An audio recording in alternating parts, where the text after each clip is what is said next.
Everyone, welcome back to my channel. जैसा कि आपको पता है एचपी टेट जून 2026 की हम लोग तैयारी कर रहे हैं। तो आज मैं आपको बताऊंगी अगर आपको एचपी टेट पास करना है तो आपको किन टॉपिक्स के ऊपर या किन बातों के ऊपर आपको ध्यान रखना होगा।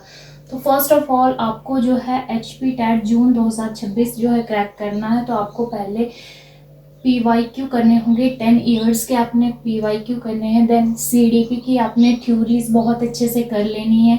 उसके बाद आपने सब्जेक्ट, जो आपका सब्जेक्ट है, जैसे आपका किसी का SST होगा, किसी का आपका मेडिकल नॉन मेडिकल के सब्जेक्ट होंगे, तो आपने क्या करना है, रिपीटेड जो क्वेश्चन है उनकी लिस्ट बना लेनी है, क्योंकि उन्हीं क्वेश्चन से आपको बार बार क्वेश्चन देखने को मिलेंगे। देन आप HVGK जो कि आपको PYQ में आए हैं, आपने ज़्यादातर वो करने हैं क्योंकि बार बार वही क्वेश्चन रिपीट होते हैं।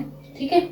फिर आपने निमोनिक्स के ऊपर ध्यान देना है। आपने जो जो आपको टफ चीज़ें लग रही हैं, आजकल ChatGPT का यूज़ करो, निमोनिक्स बनाओ, निमोनिक्स के ऊपर ध्यान दो, शॉर्ट ट्रिक्स बनाओ।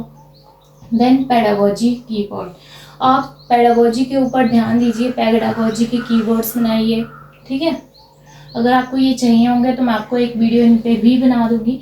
नेक्स्ट है डेली क्विज। आप चैनल पे डेली क्विज होती हैं, आपने डेली क्विज लगवानी है। Then short notes, short notes आपके बहुत इंपॉर्टेंट रोल प्ले करते हैं। आपने शॉर्ट नोट्स जरूर बनाने हैं ताकि पेपर आने वाले टाइम में आप इन सबको क्लियर कर सको। ठीक है। देन नेक्स्ट में हम CDP के कुछ टॉपिक्स के बारे में डिस्कस करते हैं कि कौन से टॉपिक आपको बार बार देखने को मिलते हैं।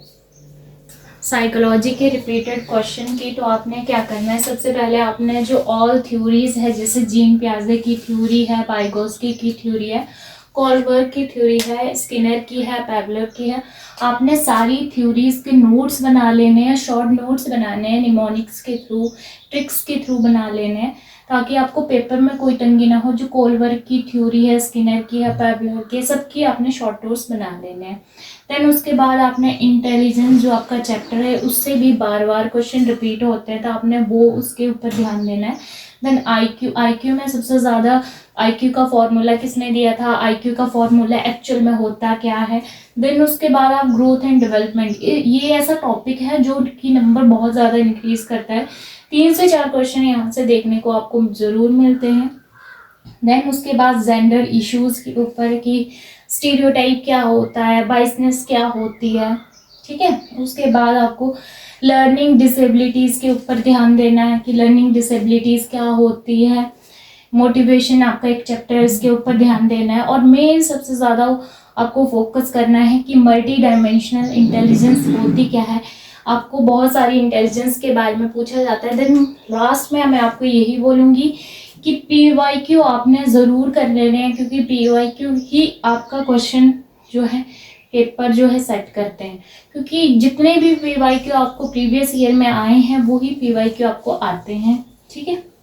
तो ऑल थ्योरीज, आपने ऑल थ्योरीज के ऊपर ध्यान देना है कि कौन सी थ्योरी किसने दी है। करते हैं जीके, HPGK के बारे में, GS के बारे में कि कौन कौन से क्वेश्चन इन टॉपिक्स में से देखने को मिलते हैं। तो फर्स्ट आपने रिवर्स अच्छी ढंग से याद कर लेने कि हिमाचल में कौन सी रिवर कहाँ से, सबसे बड़ी रिवर कौन है, छोटी कौन है।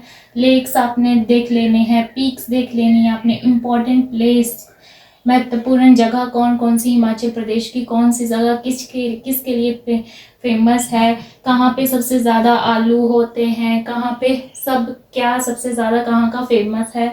देन आपने पॉलिटी में कॉन्स्टिट्यूशन का अच्छे ढंग से कर लेना है, उसके आर्टिकल्स कर लेने हैं, पार्ट्स कर लेने हैं। देन फ्रीडम स्ट्रगल, जो स्वतंत्रता संग्राम हुई थी 1857 का विद्रोह हुआ था, उसमें से बहुत से क्वेश्चन आते हैं जीके में। देन इम्पॉर्टेंट डेज की आपने कर लेने हैं कि कौन कौन से इम्पॉर्टेंट डेज होते हैं, रिसेंट कौन से डे कब बनाया गया है, कौन सा डे सबसे इम्पॉर्टेंट है। देन उसके बाद अवार्ड्स, जो हाल ही में अवार्ड्स मिले हैं, कौन कौन से अवार्ड्स मिले हैं, कौन सा खेल से जुड़े हुए हैं।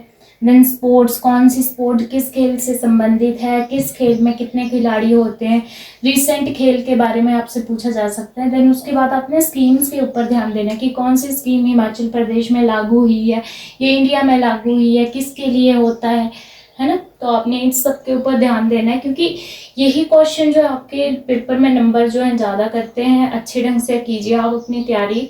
आई होप आपको वीडियो पसंद आई होगी। वीडियो पसंद आई होगी तो चैनल को लाइक शेयर एंड सब्सक्राइब ज़रूर कीजिएगा। Thank you for watching.